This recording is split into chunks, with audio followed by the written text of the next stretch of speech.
Bonjour à toutes et à tous. Nous vous présentons l'interview de Michel Amici, réalisée par le service SPV et Médias du Centre biblique Épée Victorieuse. Michel Amici est l'ancien parmi les anciens qui composent le conseil pastoral du CBEV à Amiens. Notre thème du jour, la pandémie Covid-19. Bonjour pasteur. Bonjour. Nous sommes heureux de vous accueillir pour notre série La Pastorale en éclairage. Voici notre première question. Pouvez-vous nous présenter le ministère CBEV? Je voudrais d'abord dire ceci. Si on tient vraiment compte de notre histoire commune, je propose que nous puissions nous tutoyer. Et ça sera beaucoup plus simple. D'accord. Alors, pour répondre à la question de parler du ministère CBEV, quand j'ai fait mon expérience concernant de ma réconciliation avec Dieu en Jésus-Christ, qu'on dit communément la nouvelle naissance, ça l'a fait environ maintenant une bonne trentaine d'années, j'ai rencontré un aîné dans la foi. Et ce qui m'a appris continue à contribuer à répondre souvent à certaines questions. Et ça va vraiment être les cas aujourd'hui, ce soir, par rapport à la question qui a été posée. Alors, l'une des choses que j'ai apprises est que ce sont les brebis au sein d'une communauté chrétienne locale qui appellent quelqu'un pasteur. Ça signifie que on laisse les brebis appeler quelqu'un pasteur et non l'individu s'appeler lui seul pasteur. Une fois que j'ai dit ça, cela signifie que ce sont les personnes qui ont, depuis maintenant une vingtaine d'années, bénéficié du travail effectué au sein du ministère CBEV, qui sont appelés à répondre à cette question. Parler vraiment comment été, en quoi ils étaient imprégnés en fait. En d'autres termes, même s'il faudrait tirer un jour, probablement à la fin du ministère terrestre qui est le mien, les conclusions, j'ai resté persuadé que ce sont ces personnes-là qui, depuis les débuts jusqu'à maintenant, peuvent faire un bilan intermédiaire. Alors, je crois de tout mon cœur que toi qui m'épouses la question aujourd'hui, tu fais partie des gens qui peuvent répondre à cette question. Donc il faudrait plutôt repérer des personnes qui sont là, ceux qui ont connu le ministère à ses débuts, et leur demander de répondre à la question, parce que ils ont réellement vu qu'est-ce qui s'est passé, quelles sont les différentes étapes. Voilà, moi je reste plutôt calme. Mais je dirais que ça fait une vingtaine d'années qu'on travaille dans la ville, l'Amiens, et à partir d'ici, on a travaillé aussi dans quelques autres villes. Voilà ce que je peux dire par rapport au ministère CBEV. Merci. Seconde question, pasteur. Quelle est ton approche par rapport aux événements dramatiques actuels dans le monde causé par la pandémie Covid-19? Alors, si j'accepte de répondre aux questions par rapport aux événements actuels, c'est vraiment pour apporter ma petite contribution, en fait. Ma contribution qui, j'espère, va aider quelques personnes à passer ces moments difficiles avec calme et patience. Au sein des différents groupes d'hommes et des femmes où je peux me retrouver ici ou là, ma vocation principale est de proclamer et d'expliquer essentiellement le message public de Jésus-Christ. Donc je dois toujours faire très attention sur ce que j'ai à dire, que je sois en public ou en privé. Ainsi, il y a globalement deux cadres dans lesquels je suis censé intégré pour répondre à une telle question. Le sujet est tellement grave que, je répète encore, il faut faire très très attention. Alors, les deux cadres sont les suivants. Soit je réponds dans le cadre sociétal, soit dans le cadre ecclésial, en d'autres termes, dans le cadre pastoral. Donc, je voulais savoir par rapport auquel cadre veux-tu que je puisse répondre. Nous, ce que nous souhaiterions, c'est que peux-tu te positionner par rapport aux deux cadres? Si je dois répondre par rapport aux deux cadres, c'est-à-dire à la fois sur le plan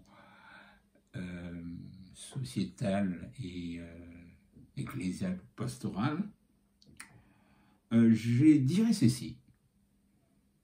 Dans le domaine sociétal, compte tenu de la gravité de la situation que les hommes et les femmes pratiquement de toutes les nations traversent, si je dois m'exprimer comme ça en public, ça serait soit comme un spécialiste dans une discipline scientifique, soit comme un journaliste, soit comme un homme politique, soit comme un simple citoyen. Alors, même si j'ai une certaine culture générale, je ne suis pas journaliste. Je ne suis pas non plus un homme politique. Je ne suis pas un spécialiste en virologie ou en immunologie ou en pharmacie ou en médecine. D'ailleurs, dans ces domaines scientifiques, je voudrais dire ici que j'ai un ami et serviteur de Dieu qui est à Abidjan, qui s'appelle Célestin Don. Il a fait une intervention intéressante parce que lui, il est pharmacien de formation. Donc, il s'est exprimé sur ces sujets dans un cadre purement scientifique. Alors, comme simple citoyen, je dirais aux personnes habilitées de nous parler dans ces cadres social ou sociétal d'une manière honnête. Je leur dirais ceci: s'il vous plaît, faites du bon travail autant que vous pouvez, mais surtout, ne nous mentez pas. Voilà ce que je peux dire en tant que citoyen. Et je pense que nous ferons le bilan à la fin de cette situation, parce qu'il y aura une fin à cette pandémie. Voilà ce que je peux dire sur le plan purement social. Comme tu as souhaité à ce que j'aborde les deux cadres, dans le cadre ecclésial ou pastoral, en termes beaucoup plus simples, je vais faire allusion à un texte qui est dans la Bible, dans la première lettre de Paul à Timothée, plus précisément au chapitre 5, verset 17. Je ne vais pas les lire ici, mais je crois que vous allez mentionner ça pour que les gens puissent le voir. Ces textes m'a beaucoup appris depuis que j'ai commencé à servir. Au fait, par définition, par nature même, l'Église, c'est un groupe d'hommes et de femmes. Et dans une cité, on peut retrouver ces hommes et femmes et répartis dans d'autres petits groupes qu'on appelle les églises locales.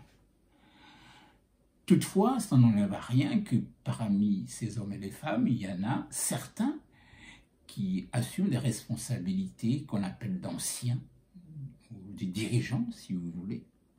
Toutefois, Paul précise à Timothée que parmi les anciens, il y en a qui assument en particulier la responsabilité de la prédication et de l'enseignement. Pourquoi je prends ces textes? Parce que je crois que dans le domaine ecclésial, tout le monde non plus ne peut pas se mettre debout pour parler au nom du Seigneur. Alors certains peuvent être convaincus qu'ils doivent parler. Et compte tenu de la gravité de la situation que nous avons actuellement, pas seulement dans un pays, mais dans tous les pays du monde, en tant qu'ancien, parmi les anciens, je peux me permettre à dire que par rapport au Seigneur, il ne s'agit pas seulement de parler de lui, mais je dirais même, il ne s'agit pas de parler de lui, il s'agit dans tous les cas, en particulier dans ces cas si graves, de parler de sa part. Par conséquent, tous les anciens serviteurs ou servantes du Seigneur qui peuvent prendre la parole en public comme je l'ai fait aujourd'hui, nous devons savoir que,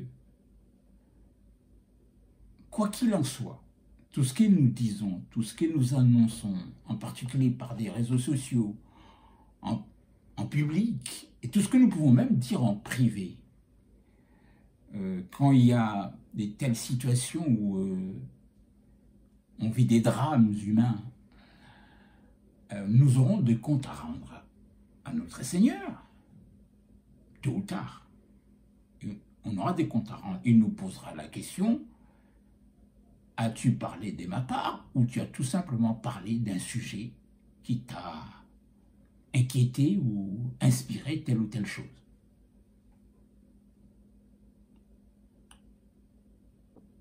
Ainsi, lorsque il y a un événement, quelle que soit l'ampleur de l'événement, en tant qu'enfant de Dieu et surtout serviteur de Dieu, on a forcément une double lecture. Une lecture pratique, rationnelle, parfois intellectuelle, compte tenu de ce que nous avons comme formation, et nous avons une lecture spirituelle. Et là aussi, compte tenu de comment nous avons été formés par le Seigneur. Les fléaux, il y en a toujours eu dans l'histoire de l'humanité. L'un des plus grands fléaux qui a ravagé l'humanité sur le plan historique, qui a fait énormément de dégâts, beaucoup de drames, en tout cas l'un des plus grands d'il y a un siècle, on appelait ça la grippe espagnole. Dans les années 80 est apparue aussi une pandémie par un virus qu'on appelait le VIH. Je disais que les fléaux, on peut aussi en avoir une lecture, à la fois pratique, rationnelle, intellectuelle, scientifique, mais aussi une lecture spirituelle et biblique. Et sans avoir une lecture spirituelle et biblique, je le répète, toute annonce, toute prise de parole ne doit pas être un simple point de vue, ça doit être ce que le Seigneur nous demande de dire. Bien sûr que sur le plan étude biblique, un fléau, surtout quand ces fléaux est à l'échelle planétaire, nous pouvons en avoir une réflexion comme étant un des chapitres de l'eschatologie biblique. Et là, je pense que on ne peut pas faire de l'eschatologie biblique, en tout cas, moi, je ne peux pas le faire en quelques minutes lors de cette interview. Alors, pour répondre plus précisément à ta question, qu'est-ce que moi, personnellement, je suis censé dire par rapport à ces fléaux, à cette pandémie due au virus Covid-19. En tant qu'ancien parmi les anciens, je voudrais dire ceci. Le Seigneur m'a demandé de ne rien dire. il n'a pas mis quelque chose dans mon cœur pour l'apporter sur le plan public. En tout cas, quiconque le fait au nom du Seigneur, je l'ai dit un peu plus loin, quoi qu'il en soit, rendra compte à Dieu. Si c'est le Seigneur qui lui a dit de dire, c'est tant mieux. Sinon, ça peut être quelque chose d'assez embarrassant. Alors, personnellement, le Seigneur m'a pas demandé de dire quelque chose en public. Toutefois, je suis convaincu être dans une approche d'observation. J'observe et j'ai pris. Et surtout, ce que je suis en train de faire, c'est que je ferai jusqu'à la fin de cette étape difficile, j'essaierai à côté de chaque personne, en Christ ou pas, que le Seigneur mettra sur ma route. Et cette personne-là, je lui apporterai tout ce que le Seigneur demande à ses serviteurs de le faire. Je lui apporterai à commencer d'abord par ma prière dans la foi en Christ. De cette prière et de cette foi découlent souvent des choses merveilleuses et souvent aussi on peut bénéficier de certains miracles. Voilà comment je peux vraiment répondre à ta question. Je continuerai d'enseigner, si possible, l'eschatologie biblique ici et là, mais en ce qui concerne plus précisément la pandémie qu'on traverse actuellement, je n'ai pas eu une parole du Seigneur pour en parler d'une manière publique. Toutefois, j'accompagne, je suis dans la responsabilité de l'obligation pastorale d'accompagner quiconque individuellement, un à un, de ceux-là qui peuvent subir les conséquences de cette maladie. Voilà. D'accord. Merci beaucoup, pasteur, en tout cas d'avoir répondu à nos questions.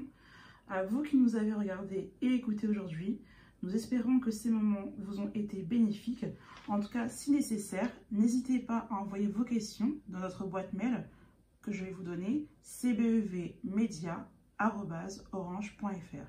Et à très bientôt pour la série pastorale Éclairage du CBEV. Au revoir. Au revoir.